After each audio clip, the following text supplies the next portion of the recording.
Bodi ya Korosho, mojawapo ya jukumu letu la msingi kabisa ni kusaidia jamii ambayo inatuzunguka katika nyanja mbalimbali, na moja ya eneo la msingi kabisa katika mkoa wetu wa Mtwara ni kwenye upande wa kuinua elimu, kwa sababu tunafahamu kwamba tukiweza kuinua elimu tukaweza kuongeza ufahamu wa vijana wetu na watoto wetu katika mkoa wa Mtwara na mikoa mingine, tuna imani kwamba itatusaidia sana katika kuimarisha uchumi hapa nchini. Kwa leo tunatoa hizi meza 5 pamoja na viti 5 ambavyo vina thamani ya shilingi 560,000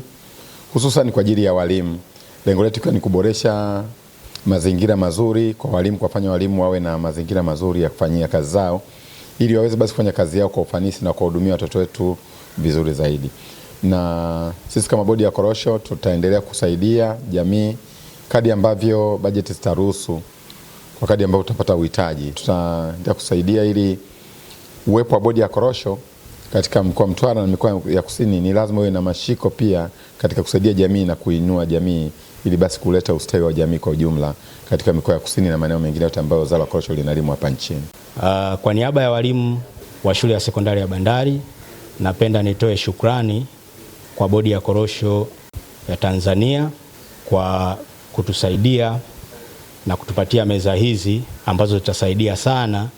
kwa kurahisisha kazi kwa walimu wetu wa shule ya sekondari Bandari. Meza hizi walimu watazitumia kwa ajili ya kufanya maandalizi ya masomo, kufundishia na kazi zote za kiofisi kwa ujumla.